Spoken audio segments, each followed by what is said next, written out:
कार्यक्रम प्रसंग एक सवाल अनेकको एक अर्को श्रृङ्खलामा यहाँहरूलाई हार्दिक स्वागत अभिवादन गर्दछु। म एलपी शर्मा। दर्शकवृन्द, हामीलाई जानकारी भएकै कुरा छ, सम्झना भएकै कुरा छ कि देशमा सङ्घीय लोकतान्त्रिक गणतन्त्र स्थापना भएको 15 वर्ष पुगिसकेको छ। राष्ट्र प्रमुखको कुर्सीमा व्यक्तिको परिवर्तन मात्रै भएको हो कि संस्थागत रूपमा केही परिवर्तन पनि भएको छ र देश र जनताले केही पाइराखेका पनि छन्। यो बीच र यो 15 वर्षको अवधि कसरी बितेको छ, आज यस सम्बन्धमा पनि हामीले चर्चा गर्दछौँ। फेरि दोस्रो नम्बरमा हामीसँग एक हट इस्यु छ। प्रधानमन्त्री केपी शर्मा ओलीले संसदलाई दोस्रो पटक निलम्बित गर्दै फेरि संसदमा विचाराधीन जुन नागरिकता संशोधन विधेयक थियो त्यसलाई जस्केलाबाट लिएर आउनुभयो। अध्यादेशबाट नागरिकता संशोधन विधेयक लिएर आउनुभएको छ र उहाँले केही मधेसवादी दलहरूको र केही त्यसको पनि केही समूहहरूलाई रिझाउनका लागि एक अध्यादेश लिएर आउनुभएको छ। अब यो अध्यादेश एकाएक किन लिएर आउनु पर्यो र यसको स्वार्थ के हो, यसको निहित उद्देश्य के हो, अब यसका कारण हाम्रो देशका जनताहरू अल्पमतमा पर्ने, सिक्किमीकरण हुने र फिजीकरण हुने आदि विषयमा चाहिँ बाहिर आम चर्चा परिचर्चाहरू सुन्नमा आइराखेको छ। आज यस्तै विषयहरूमा हामीले अन्तर्संवादको लागि एक विशिष्ट अतिथिलाई आमन्त्रण गरेका छौँ। उहाँ हुनुहुन्छ बालकृष्ण नेउपाने। यहाँहरूलाई पनि जानकारी नै छ, उहाँले यस्ता नागरिकताका विभिन्न इस्युहरूमा खरो आफ्नो विचार व्यक्त गर्नुहुन्छ र धेरै पटक नागरिकताका सवालहरूमा रिट निवेदन लिएर सर्वोच्चमा गएर नागरिकता वितरण भएका कुराहरूलाई पनि सर्वोच्चबाट खारेज र बदर गराइसक्नु भएको अवस्था पनि छ। आज फेरि उहाँको अर्को एउटा परिचय पनि थपिन पुगेको छ कि उहाँ हालै दर्ता भएको एक राजनीतिक पार्टी नेपालका लागि नेपाली पार्टीको अध्यक्ष समेत हुनुहुन्छ। आज यही विषयलाई केन्द्रमा राखेर हामीले केही क्षण अन्तर्संवाद गर्नेछौँ। अब विलम्ब नगरी म उहाँलाई यस कार्यक्रममा हार्दिक स्वागत गर्छु। स्वागत छ बालकृष्ण सर यस कार्यक्रममा। नमस्कार, धन्यवाद। अब सर, हाम्रो अन्तर्संवादको सिलसिला यसैबाट सुरु गरौँ कि आज गणतन्त्र स्थापना भएको 15 वर्ष पुग्यो ठ्याक्कै। अघि मैले आफ्नो ओपनिङमा पनि बताएको थिएँ, यो राष्ट्र प्रमुखमा बस्ने व्यक्तिहरू जनताका छोरा मात्रै गएर बसेको स्थिति हो कि संस्थागत रूपमा हामीले जुन संविधानमा परिकल्पना गरेका थियौँ त्यसलाई त्यो साकार हुने केही देखिन्छ कि देखिन्छ? अब यो राज्यको जीवनमा र नेपाली नागरिकको जीवनमा 15 वर्ष भनेको ठुलो अवधि हो। संसारका धेरै देशले 15 वर्षमा धेरै ठुलो प्रगति गरेका छन्। अब हाम्रै देशमा अब तुलना गर्ने र सिंहावलोकन गर्ने, समीक्षा गर्ने बेला भयो। पञ्चायतले 30 वर्ष शासन गर्यो र यो गणतन्त्र र चाहिँ भनेको प्रजातन्त्रले 32 वर्ष शासन गर्यो। अब पञ्चायतले गरेका विकासका संरचना र यो गणतन्त्रले गरेको विकासका संरचना तुलना गर्दा र जनताको जीवनस्तर सम्पूर्ण कुरो तुलना गर्दाखेरि यति निराशाजनक देखिन्छ। अब यो 12 वर्षमा भन्नुहोस् न 15 वर्ष 16 वर्ष भयो 63 सालदेखि 12 बुँदे दिल्ली सम्झौताबाट सुरु भएका गणतन्त्र, सङ्घीयता, धर्मनिरपेक्ष, यो संविधान र अहिले बजारमा देखिएका नेता जम्मै असफल भए र अहिले गणतन्त्रका कारणले देशै रहने कि नरहने स्थितिमा पुग्यो। अब जस्तो उदाहरण भन्नुहोस् न, सिक्किम। नेपालमा जस्तै गणतन्त्र त्यहाँ पनि थियो, आयो। नेपालमा जस्तै संविधान सभा आयो, त्यही संविधान सभाले देश विलय गर्यो। एउटा मान्छेले पनि यो सिक्किम विलय हुनु हुँदैन थियो त स्वतन्त्र देश हुनुपर्छ भन्ने प्रश्न उठाएनन्। अब सिक्किमको घटनाक्रम र यहाँको घटनाक्रम, सिक्किममा लेन्डुप दोर्जे के नाम गरेको पार्टी, ती पनि भारतले नै सिर्जना गरेका पार्टी थिए। नेपालमा पनि यो लोकतन्त्र गणतन्त्रका सिर्जनाकारहरू भारतीय जिम्मेवार मान्छेले लेखेको किताब, हाम्रै चाहिँ तपाईँको चाहिँ सुधीर शर्माले लेखेको प्रयोगशाला, भारतीय जिम्मेवार मान्छेले बोलेको अभिव्यक्ति, यो कुरामा अब कसैले शङ्का गर्नुपर्ने छैन। घाम जतिकै छर्लङ्ग छ। घाम जतिकै छर्लङ्ग छ र एउटा विदेशी बिउबाट रोपिएको चिजले राम्रो फल दिँदैन। धतुरो रोपेर गुलाब फुल्दैन।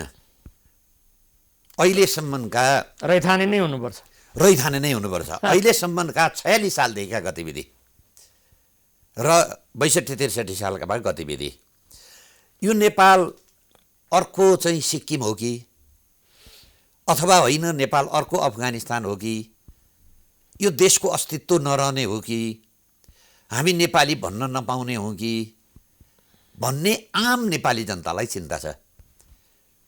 तपाईँ व्यक्तिगत कुरा गर्नुहोस्, सञ्चार माध्यमका कुरा सुन्नुहोस्, सञ्चार ती मान्छेले भनेकालाई जनताले गरेको रियाक्सन हेर्नुहोस्, त्यस्तो देखिन्छ। अब नेपाली जनताले यो देश राख्ने हो भने यो तीनटा चिज चाहिँ तपाईँको यिनीहरूले उपलब्धि भन्छन्। म चाहिँ के भन्छु भने यो देशलाई समाप्त गर्ने यी तीनटा चिज, गणतन्त्र, धर्मनिरपेक्ष र सङ्घीयता, यो तीनटालाई ल्याउने संविधान, यिनीहरूलाई ल्याउने नेता र पार्टी, यो जम्मै समूल नष्ट गर्नुपर्छ। अनि मात्रै नेपाल रहन्छ, नेपाली रहन्छन्। अब यसमा तमाम नेपाली जनताले अब बोल्न हिचकिचाउनु पर्ने कुनै पनि कारण म देख्दिनँ। त्यसैले म आह्वान के गर्छु भने आजैकै दिनबाट यो तीनटा चिज समाप्त पारेर यो देश जोगाउने जिम्मा अब नेपाली जनताको मात्रै छ।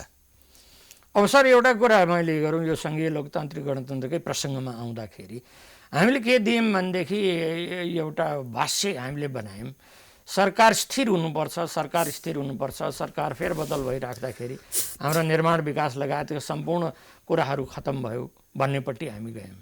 सरकारको स्थिरताको परिकल्पना गरेरै चुनावमा जाँदाखेरि दुईवटा पार्टीले गठबन्धन गरेर चाहिँ नि हामी स्थिर सरकार दिन्छौँ भनेर भने र जनताले पत्याए पनि ल हुन्छ सरकार स्थिर भयो भने केही हुन्छ भनेर दिए। 2/3 नजिककोमा पुग्यो, तर पनि सरकार स्थिर भएर पनि खोइ त सरकारको स्थिरताले त केही पनि हुँदो रहेछ। न 2/3 चाहिँ बहुमतले काम लाग्यो, न सरकारको स्थिरताले काम लाग्यो। आवश्यक के हो? सरकारको स्थिरता आवश्यक हो कि विधि र पद्धतिको स्थिरता आवश्यक हो? त्योभन्दा पनि नियत आवश्यक हो। सबभन्दा ठुलो समस्या नियत। यिनीहरूको नियत के? यिनीहरूले 12 बुँदे दिल्ली सम्झौता गरेर आए। पुष्पकमल दाहाल यो व्यवस्थाका उत्पादनकर्ता। भारतले 10-12 वर्ष ज्वाइँ जसरी किन पालो र यिनी जङ्गलमा बसेँ भने यिनले संसदमा यिनी प्रकट भएर शान्ति सम्झौता गर्दा यिनको घडीमा लागेको, नाडीमा लागेको घडी हेर्नुहोस्, 22 लाख पर्ने रोलेक्स घडी छ। जङ्गलमै बस्दा, जङ्गलमा पहिलो प्रकट हुँदा गिरिजा प्रसाद कोइराला र जुन यो बानेश्वरको संविधान सभाको हलमा उहाँले शान्ति सम्झौता गर्नुभयो।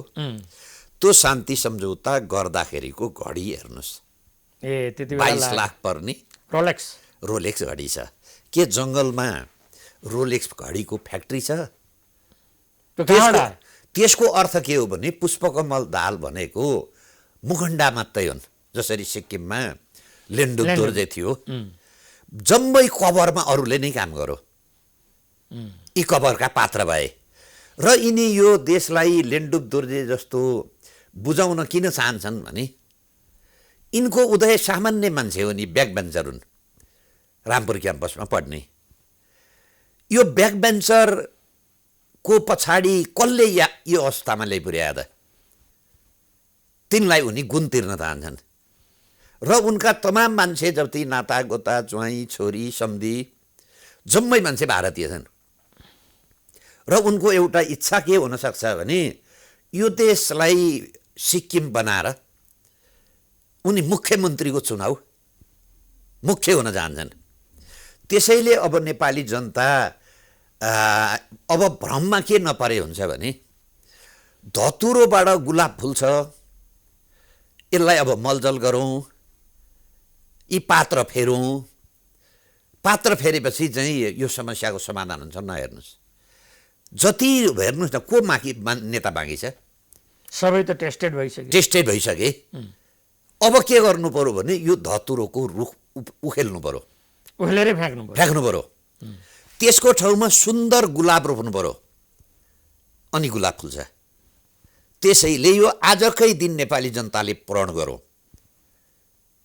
हामी देश जोगाउँ, धर्म जोगाउँ, संस्कृति जोगाउँ भन्ने हामीले प्रण गऱ्यौँ भने नेपाली जनताले चाहे भने एकछिनलाई मान्नुहोस् न, यो कोरोना केही समयमा नियन्त्रण होला। एकै दिन 15 लाख मान्छे काठमाडौँमा आउन् त सडकमा 5 घन्टालाई। यी जताबाट आए त्यतै जान्छन्, उतै फर्किन्छन्। देश त जनताले जोगाउनु पर्यो। देखिसक्नु भयो नि यिनीहरूको अनुहार। अब पनि तपाईँ भरम पर्नुहुन्छ, अब पनि यिनीहरूले यो धतुरोबाट गुलाब फुल्छ भनेर हामी हिँड्ने। त्यसैले अब त के छ भने यो देश जोगाउने हैसियत नेपाली जनतासँग मात्रै छ। आउँदा सन्ततिले यो कर्तव्य हामीहरूले पुरा गर्यौँ न भने आउँदा सन्ततिले हामीहरूलाई धिक्कार गर्छ। के भन्छ भने हाम्रो स्वतन्त्र देश हाम्रा अगाडिका पुस्ताले नबोलेर नगरेर सडकमा नआएर हामीहरूले अहिले दुःख पायौँ। यो देश रहेन भने विदेशीले तपाईँको डडल्लामा लात हानेको थाहा पाउनुहुन्छ। अहिले सिक्किममा हेर्नुहोस्, हिजो एउटा सिक्किमको 32 जना मध्ये 1 जना बिबी गुरुङ भन्ने रहेछन्, तिनको मैले इन्टरभ्यू हेरेको थिएँ। तिनी के भन्छन् भने हामीहरूले प्रजातन्त्रसँग देश साट्यौँ, प्रजातन्त्र ल्यायौँ। ल यहाँ पनि एकछिनलाई मानौँ प्रजातन्त्र आयो, यो चाहिँ सिङ्गापुर भयो त नेपाल। जब मैले रोजगार पाएँ, शिक्षा स्वास्थ्य निःशुल्क भयो, संविधानमा त तपाईँको हामीहरूले ठुल्ठुला गणतन्त्र लेख्यौँ, समावेशी लेख्यौँ। अहिले अक्सिजनको कोरोनाको बिरामा त्यो संविधान लगाएर सुगाएर त बिरामी बाँचेन। त्यसलाई त के चाहिने रहेछ भने अक्सिजन चाहिने रहेछ, उद्योग चाहिने रहेछ, औषधि चाहिने रहेछ। माओवादीको द्वन्द्वका बेलामा 4-5 वटा अक्सिजन प्लान्ट माओवादीले ध्वस्त गर्यो, 800 जति स्वास्थ्य केन्द्र ध्वस्त गर्यो, 1000 जति तपाईँको चाहिँ अनि स्वास्थ्य चाहिँ तपाईँको चाहिँ डाक्टर र नर्सलाई तपाईँको चाहिँ मारो। त्यसको परिणाम अहिले हामी भोग्दैछौँ। अकालमा ज्यान जानु पर्दैछ। हिजो मात्रै तपाईँको पोखरामा अक्सिजन नपाएर 8 जना मान्छे मरे। आधारभूत स्वास्थ्य रक्षा गर्ने भने हामी संविधानमा राख्यौँ। संविधान सुहाइदिनुहोस् प्रचण्डजी गएर कोरोनाका बिरामीलाई संविधान सुहाइदिनुहोस्। यो गणतन्त्र, धर्मनिरपेक्ष र सङ्घीयताका समर्थकहरू। त्यसैले समस्या के हो भने हाम्रा नेता बिकिसकेका नेता। मलाई एउटा सम्झना आयो सर, सरले भन्नुभयो यो विधि र पद्धति भन्दा पनि नियतको कुरा हो भन्नुभयो। नियत हो, नियतको कुरा हो। प्रधानमन्त्रीजी हिजोको सम्बोधनमा भन्दै हुनुहुन्थ्यो, उहाँले 2-2 चोटि 5 महिनामा 2 चोटि संसद विघटन गरिदिनुहुन्छ। अनि आफैले के भन्नुहुन्छ भनेदेखि कतै यो विधि र पद्धति चाहिँ नि हामीले स्थापना गरेको पद्धति नै नरहने हो कि भन्ने मलाई डर भयो भन्नुहुन्छ कि। होइन, यो त नरहनै पर्छ, यो रहन त कुरै छैन। यो कस्तो भयो भने यिनीहरू जनताका लागि आएकै होइनन्, देशका लागि आएकै होइनन्। यो सिस्टमले 2/3 सरकार राख्न सकेन, पार्टीका झगडा मिलाउन सकेन, देशका समस्या समाधान गर्न सकेन। तपाईँ जुन सिटामोल खानुहुन्छ त्यो सिटामोलले ज्वरो घटाउँदैन भने फेरि पनि तपाईँ सिटामोल खाने कि सिटामोल फेर्ने, औषधि फेर्ने। लगातार त्यही रिपिटेसन गरेर त केही हुनेवाला छैन। देश बर्बादीतिर जाँदैछ। त्यसैले के भन्छु भने म यो अब नेपाली जनतालाई जानकारी भइसक्यो। अब यसको विकल्प हामीहरूले खोजौँ। विकल्प खोज्यौँ न भने ढिलो हुन्छ। जसरी कोरोनाका अक्सिजन नपाएर मान्छे मरेछ त्यसरी देश मर्छ। यो संहिताको डिजाइनरहरू अलिकति केही मान्छेहरूले के भन्छन् भने सर, केन्द्रीय जुन सङ्घ जुन छ केन्द्रमा त्योभन्दा बढी स्थिर छ प्रदेश, र प्रदेश जुन छ त्योभन्दा बढी स्थिर छ स्थानीय तह। त्यसकारण सङ्घीयताको संरचनागत कुरामा त केही पनि चाहिँ अप्ठ्यारो छैन, व्यक्तिहरूको आफ्नो कार्यशैलीमा मात्रै चाहिँ अलिकति भिन्नता हो। एकछिनलाई हाम्रो 3 करोड जनसङ्ख्या भएका देशमा 886 संसद, 144 मन्त्री, 8वटा राष्ट्रपति, 8वटा प्रधानमन्त्री किन चाहियो? मैले बिहारको युपीको जान्छु, 23 करोड जनसङ्ख्या छ, 450 प्रदेशका सांसद, 80 जना केन्द्र पठाउँछ। मन्त्री कति छन्? 40 देखि 45। यो कस्तो भयो भने बेरोजगारलाई रोजगार र यो सिक्किम अथवा तपाईँको फिजी बनाउने एजेन्टलाई भत्ता खुवाउने कुरो मात्रै भयो। यो काम गर्दा त तमामले गरे, अब तिनीहरूलाई निःशुल्क राखिदियो भने त फेरि तिनीहरूले विरोध गर्छन्। तिनीलाई त कतै न कतै अलमल त गराउ, अलमलाई गराइदिनु पर्यो, यो काममा त राखिराख्नु पर्यो। त्यो प्रयोजनको लागि यो गरियो। जनताले खास केही पाउनको लागि, विकासको लागि, सुशासनको लागि अहिले हेर्नुहोस् त, हाम्रो अब फेरि अलिकति हामी नेपाली जनतामा पनि समस्या छ। हामी सबभन्दा बढी मान्छे मार्नेलाई सबभन्दा ठुलो नेता बनाउँछौँ, हाइज्याकरलाई बनाउँछौँ। हामी चाहिँ के हो त भन्दाखेरि 14 वर्ष, हिजो मात्रै प्रधानमन्त्रीले भन्नुभयो म त 14 वर्ष जेल बसेको। जुन देशमा अपराध योग्यता हुन्छ, हिजो मात्रै नेपालगञ्जमा एमालेको जिम्मेवार कार्यकर्ताले नर्स र डाक्टरलाई, जीवन त्यागेर जनताको उपचार गरेका नर्स र डाक्टरलाई आक्रमण गर्छ। आक्रमण गर्दा उनीहरू झ्यालबाट हाम फाल्न पर्ने स्थिति आयो। कारबाही हुँदैन। हेर्नुहोस् त मान्छे छुट्छ। अब त्यसलाई त के हुन्छ भने अब त नेता हुन्छ अर्को जो चुनावमा। मैले त डाक्टर कुटेँ, नर्स कुटेँ। नेपाली जनता यो अक्सिजन प्लान्ट नराख्ने, हस्पिटल नथप्ने, डाक्टर नथप्ने नेतालाई कुट्न सक्दैनौँ। हस्, अब हामी एक छोटो विश्राममा जानेछौँ, त्यसपछि अन्तर्संवादको सिलसिलामा पुनः जोडिनेछौँ।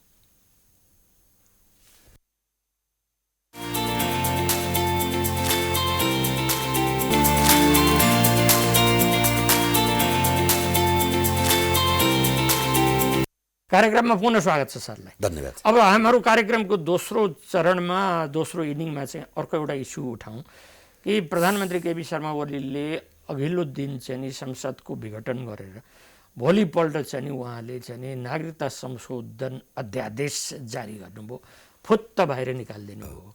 अब जुन विधेयक चाहिँ नि को रूपमा उसमा प्रतिनिधि सभामा चाहिँ विचाराधीन अवस्थामा थियो, यसरी बिचमा विधेयक अध्यादेश मार्फत चाहिँ नागरिकता संशोधन गर्नुपर्ने कारण के हो? के वास्तवमा नेपाल अब फिजीकरण, सिक्किमीकरण हुनै लागेको हो त? होइन, यो कस्तो छ भने यो अहिले मात्रै यो श्रृङ्खला होइन, यो 46 सालदेखि यो श्रृङ्खला।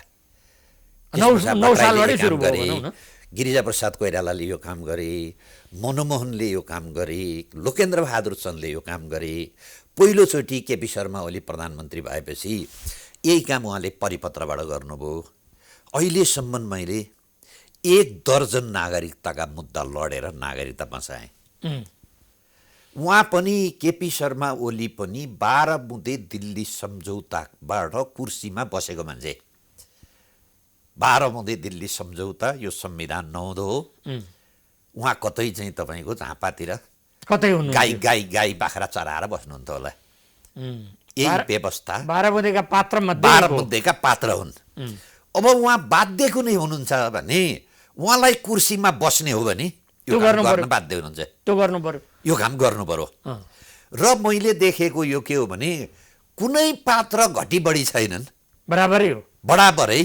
जो 45 सालको भारतको ब्लकेडबाट गणेश मानका घरमा चन्द्रशेखरलाई भाषण गराएर राजनीति गर्ने मान्छे, 12 बुँदे दिल्ली सम्झौताको उपज यो 72 सालको संविधानलाई समर्थन गर्ने मान्छे, यी जम्मै पालो पालो हो।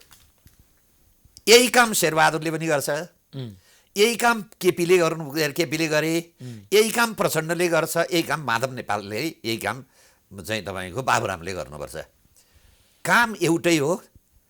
अब को कहिले कुर्सीमा बस्यो त्यसले गर्नै पर्छ। त्यसैले यो के हो भने सिक्किमीकरण र फिजीकरण को सुरुवात 45 साल 46 सालको बहुदलबाट भयो। त्यसले बढी रूप यो 72 सालको अथवा 63 सालको आन्दोलनले भयो। यिनीहरूलाई एउटा टास्क दिएको छ मालिकले, यिनीहरूलाई सत्ता सामान्य मान्छे हो नि, त्यही मालिकले ल्याएका हो नि। अब तपाईँको मालिकले भने बमोजिम काम गर्नु भएन, हाकिमले भने बमोजिम काम गर्नु भएन भने जाहेर खोजिदिन्छ, बस्न पाइएन। उहाँले के हो भने देशलाई बन्धक राख्नु। जस्तो मैले केपी शर्मा ओली त अलिकति राष्ट्रवादी होलान्, जस्तो योभन्दा अगाडिको संसद विघटनमा मैले उहाँलाई सहयोग गरेँ, किनभने यी अनुपातमा सबभन्दा ठुलो देशद्रोही चाहिँ प्रचण्ड है। आइरन कट आइरनै गर्नुपर्छ, नेपालमा कम्युनिस्ट फोर्नै पर्छ भन्ने मान्यताले मैले सहयोग गरेँ। अब यो नागरिकता चाहिँ उहाँले अध्यादेश ल्याएको कारणले अब म पब्लिकली के भने केपी शर्मा ओली प्रचण्ड शेरबहादुरको बिचमा कुनै फरक छैनन्, सबैको तौल बराबर छ, जम्मै तौल बराबर छन्। भारतीयले निर्देशन दिन्छ, त्यो निर्देशन मानेनन् भने पहिलो त सत्तामा बस्न पाउँदैनन्, दोस्रो यिनीहरूको ज्यान पनि जान्छ। त्यसैले यो अब महन्त किन आए, तराईवादी पार्टीका त अधिकांश नेता पहिलो पुस्ताका छन्। अहिले यो अध्यादेशमा मैले तराईका जुन मान्छेले विरोध गरेको देखेको छु नि, अब मलाई अलिकति यो देश रहन्छ भन्ने आश पलायो। तराईकाले विरोध गरिदियो। तराई अहिले यत्रो ठुलो विरोध छ तराईका मान्छे, महन्त ठाकुर र तपाईँको चाहिँ यो रातो बदललाई त तराईमा प्रवेश नगर्न दिन नदिने अभियान चलेको खरो विरोधमा आछन्। तिमीहरूको पुस्ता कहाँ थियो देखाऊ भनेर अब छानबिन गर्नुपर्छ। यति मात्रै होइन, 63 सालमा तपाईँको 40-45 लाख नागरिकता बाँडियो संविधान सभाका नाममा। अहिले केपी शर्मा ओलीले त्यो हिजो बाँडिएका नागरिकका नवनागरिक, यी लोकतान्त्रिक नागरिक 3टा छोराछोरी भयो भने 1,20,00,000 नागरिकता बाँड्दै हुनुहुन्छ अहिले। अब यो नागरिकता यो अध्यादेश सफल भयो भने अब नेपाली अल्पमतमा पर्छन्। नेपालीको भन्दा विदेशी मूलका जनसङ्ख्याको चाहिँ तपाईँको बढी भएको छ। खुला सिमाना राख्ने उत्तर तपाईँको 1950 को सन्धिको सुविधा लिएर भारतीय बस्न पाउने, अनि जन्मको आधारमा त पनि बारम्बार परिवर्तन गर्ने। 46 साल चैत 23 गते भन्ने 63 सालको संविधानले, 72 सालको संविधानले 72 साल असोज 2 गते भन्ने। हामी लोटा र समुद्र जस्ता छन् हाम्रा देश छिमेकी, त्यो लोटामा त समुद्र हालिदिनु भने लोटा सिद्धिँदैन। 63 मा बरु 46 भनिरहेको थियो, अहिले त अब 72 साल भनिदियो। अहिले त 72 साल। अब त तिब्बतीन शरणार्थी पनि गए, भारतीय पनि। फेरि यसमा कस्तो रहेछ भने अहिले भारतीय किन नागरिकता लिन इच्छुक छन् भने पहिलो हामीहरूले वृद्ध भत्ता दियौँ, अब त आज बढ्दैछ अरे 5,000। अब 5,000 का लागि त बोर्डरतिरका तपाईँको 10 किलोमिटर मान्छे पनि आएर नागरिकता लिएर वृद्ध भत्ता लिएको। अरू यहाँ नागरिकता लिएर बोर्डरका जम्मै मान्छे दोहोरो नागरिकता लिएर बसेका छन्, र नेपाली नागरिक भएर भारतीयहरू तमाम विदेशमा चाहिँ विदेशी रोजगारमा छन्। भारतीयलाई विश्वास नगर्ने, नेपाली पासपोर्टवालालाई चाहिँ नेपाली इमान्दार हुन्छ है भनेर विदेशीले काम गर्न दिने। तर सरकारी अधिकारीको एउटा दलिल के छ भने सर, अब नेपालीहरूले नागरिकता त पाउनु पर्यो नि, जो बाबु नेपालीले एकछिनलाई पाउनु। 19 साल पुस 1 गतेको राज्यको जिन्दगीमा एकचोटि आधार वर्ष हुन्छ। 19 साल पुस 1 गतेलाई जन्मको आधारमा नागरिकता बनाएर छानबिन गरौँ न ल। तर नेपालीका अनुहारका नाममा 1950 को सन्धिको सुविधा लिएर बसेका भारतीयलाई नागरिकता दिने, तिब्बतीय शरणार्थीलाई दिने, भुटानी शरणार्थीलाई दिने, अब त रोहिङ्गा पनि आउँदैछन्।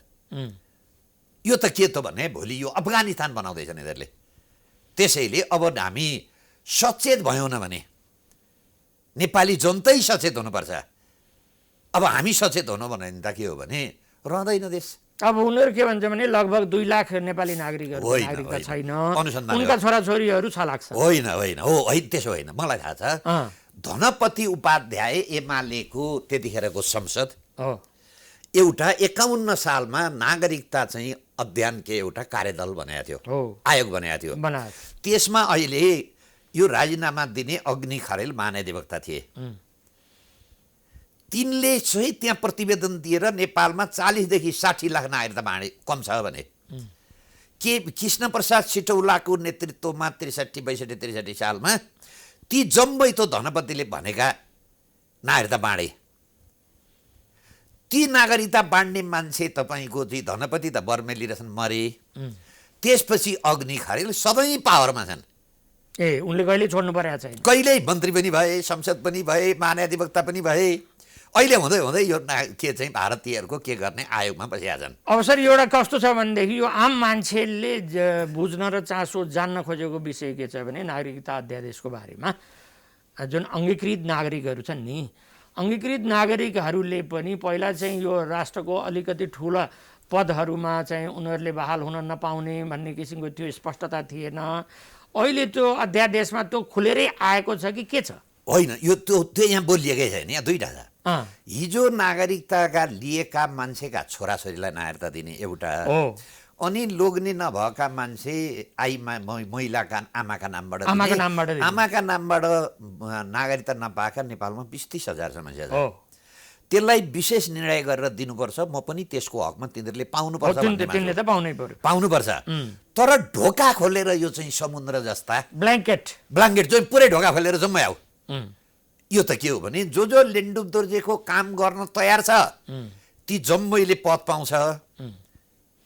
जो यो लेन्डुप दोर्जेको काम र सिक्किम बेलाएर फिजी बनाउन तयार छैन नेपालमा पद पाइँदैन। अहिले जति संरचनामा जम्मै मान्छे बसेका छन् यसैका समर्थक हुन्। र मैले भन्छु जो अहिले राष्ट्र सेवकका ठुल्ठुला पदमा बस्नुभएको छ, संवैधानिक अङ्गमा बस्नुभएको छ, यो देश रहेन भने तपाईँ र खरदार र सुब्बा पनि हुन पाउनुहुन्न। तपाईँलाई यो देशले ठुलो पदमा पुर्यायो, यो देश राख्ने काम गर्नुहोस्। भूपू 4वटा प्रधान न्यायाधीश छन्, उहाँलाई यो संसदको 76(5) को गलत व्याख्या भएकोमा चिन्ता वक्तव्य आयो। यो देश बारम्बार नागरिकता जन्मको आधारमा नागरिकता दियो र यसलाई फिजी बनाउनु तिनीहरूको प्राथमिकतामा किन पर्दैन? तिनीहरूले वक्तव्य किन दिँदैनन्? त्यसो भए अङ्गीकृत नागरिकताको कुरा यसमा छ, अङ्गीकृत नागरिकहरू राष्ट्रको सर्वोच्च पदमा पुग्न सक्ने भन्ने त्यसको कुरै भएन। देशै नरहेपछि तपाईँको घरै आगो लागेपछि खरानीको के दुःख भयो र? खरानीको दुःख हुन्छ? घरै आगि लागिसक्यो, त्यो तपसिलको कुरा भयो, त्यो बेमतलबको कुरा, त्यो त सामान्य नै भयो, सामान्य कुरो भयो। अब यो त जम्मै सिङ्गै नरहने भयो। 4 करोड त उतैबाट नागरिक हुने भए अब नेपालको त कति होइन, मैले मात्रै एक दर्जन मुद्दा लडेर नरोकेको भए यो देशमा 10 करोड जनसङ्ख्या भइसक्थ्यो। अब देशै अल्पमतमा नागरिकै अल्पमतमा परिसक्यो, देशै रहँदैन नि सिधै। फेरि नागरिकता भनेको के रहेछ भने बिना सेना देश लिन सकिन्छ। बहुमत पुर्याइदिनुहोस्, देश कब्जा भइगयो। फिजीमा उसैको मान्छे मुख्यमन्त्री प्रधानमन्त्री छ। यहाँ पनि को हुन्छन् त भन्दाखेरि राजेन्द्र महतो, यी खालका मन्त ठाकुर, हृदय त्रिपाठी, यो व्यवस्था रह्यो भने अब आउँदा प्रधानमन्त्रीका नाम यिनै हुन्। अब सर एकदम हामी कार्यक्रमको अन्तिम चरणमै पुगिसकेका छौँ। एउटा छोटो जिज्ञासा सरलाई राख्छु। मैले पहिला पनि भनिसकेका थिएँ, नेपालका लागि नेपाली पार्टीको अध्यक्ष हुनुहुन्छ। अब यो चुनावमा पनि सरहरूले चाहिँ अब यसको उद्देश्य हामी दुईटा माध्यमबाट जान्छौँ। एउटा हामी आन्दोलन पनि गर्छौँ, एउटा माध्यम जनताले हामीलाई 2/3 दिए, हामी देशभरि उम्मेदवार उठाउँछौँ। 2/3 दिए भने भोटको माध्यमबाट यो व्यवस्था खारिज गर्छौँ। संहिता पनि खारिज गर्छौँ, धर्मनिरपेक्ष पनि खारिज गर्छौँ, गणतन्त्र पनि खारिज गर्छौँ। पञ्चायत कालदेखि अहिलेसम्मका राजनीतिक र उच्च ओहदाका सम्पत्ति छानबिन गरेर गरिबी उन्मूलन गर्छौँ। कसैले त गरिदिनु पर्यो नि नेतृत्व। सङ्घीय लोकतान्त्रिक हटाएर एकतन्त्रीय शासन। एकतन्त्रीय होइन, मैले के भन्नु छ भने यो संसदीय प्रणाली असफल भयो। कुनै न राजा राख्ने राष्ट्राध्यक्षको रूपमा, प्रत्यक्ष निर्वाचित प्रधानमन्त्री बनाउने, 100 देखि 120 संसद राख्ने, प्रदेश खारिज गर्ने, त्यसपछि मन्त्री संसद सदस्य मन्त्री हुन नपाउने, 5 वर्ष स्थायी सरकार हुन्छ। अर्को एउटा समस्या छ भ्रष्टाचार। यो साफ नगरिकन सफा हुँदैन। तपाईँको कपडामा गन्ध लाग्यो भने धुनुपर्छ। पञ्चायत कालदेखि अहिलेसम्म एकचोटि जम्मै सफा गर्नुपर्छ। त्यो हामी गर्छौँ। त्यसका लागि जनताले हामीहरूलाई साथ दिनुहोस्, आफै उठ्नुहोस्, आफै समिति बनाउनुहोस्, आफै उम्मेदवार हुनुहोस्, हाम्रा नाममा हाम्रा एजेन्डा गर्नुहोस्। देशभरि तपाईँ स्वस्फूर्त रूपमा जनता उठ्यो भने यो देश रहन्छ। हामी आशावादी छौँ। हस् त सर, अब एक प्रतिकूल समयमा पनि यहाँसम्म आइदिनु भयो र आफ्ना धारणा विचारहरू राखिदिनु भयो, त्यसको लागि म मेरो व्यक्तिगत र टिमको तर्फबाट हार्दिक धन्यवाद दिन चाहन्छु। तपाईँलाई पनि धन्यवाद।